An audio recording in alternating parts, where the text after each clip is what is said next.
Good morning and welcome to Morning Announcements.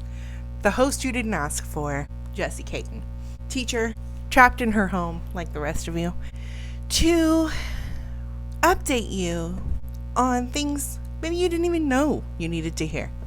Stay tuned. Neville, as a non-teacher or Lubbock parent, do you have anything to share with the people?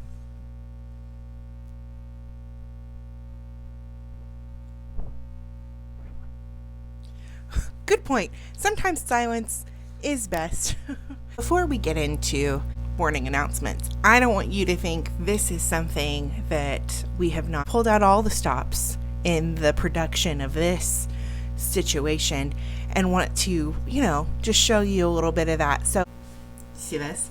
Do you see my news anchor mic?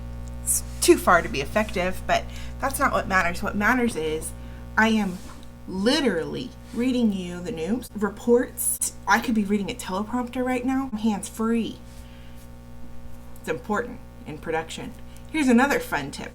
All those Zoom meetings you've been on, muting yourself so that your coworkers don't hear the full mayhem that's happening. Not only is there no real filter situation, the angle of setting your laptop on your kitchen table or desk or wherever you might currently be set up is rude and offensive. I'm going to give you an example here. This is pretty much the angle. Who needs that in their life? Not you. We have a pandemic to deal with. We do not need undergoing up angles. So let me give you a quick tip. I really encourage, if this is the situation that you're working with, just stack some books, binders, kids' old library books that you forgot that existed until you manic style cleaned backpacks. Set that guy up, prop her up so she's at least looking eye to eye. It's the least you could do for you. Now that you've gotten some unsolicited work from home advice, let's talk teaching your kids from home. I teach 8th grade English, and so truly, more than usual, I cannot imagine educating our youths, little tater tots, the young ones that require constant attention.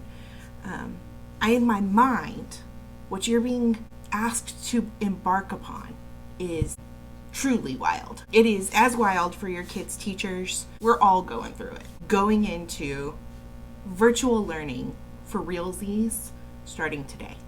Nobody knows what they're doing. I don't mean that to say don't trust your kids' teachers. We have worked so hard to be thoughtful, and we're so excited to connect with your kiddo. We're excited to have things that you don't have to come up with for them to do. But it is uncharted territory for all of us. The situation we're in now is an impossible one. And so I have seen on the good old internets many a mom, family unit, parental figure posting super structured. We're gonna wake up at 0600, we're gonna do this for 7 minutes, then we're gonna transition. And then I've also seen people that are like, hey yo, what even are screen time limits? That iPad's your best friend. Hey teenager, normally I'm a lot more concerned about the kind of TikToks you're making, but now, go with God. There is not a wrong way to do it. If you're a person who needs incredible structure, then make incredible structure.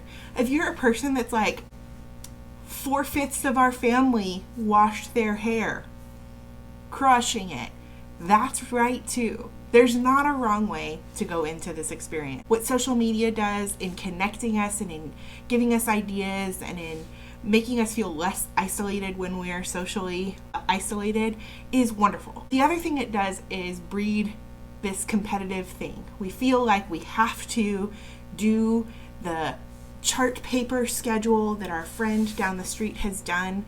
And here's what I want you to know. Do what works for you. If that means we're doing schoolwork after dinner, then do schoolwork after dinner. If you have a gajillion meetings because your workload hasn't changed at all, but now you're also somehow responsible for the schooling of your children, know your kids' teachers want to be a resource and intend to make things better for you. So today's nugget of advice is just doing it is enough. You don't have to do it the way other people do.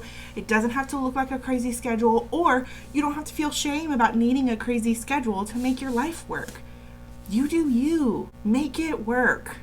However you're doing that today, even, by the way, if it doesn't work on the first day, you get to try again and do something different. There's really not a wrong way. So this is your quarantine queen signing off until tomorrow. See you then.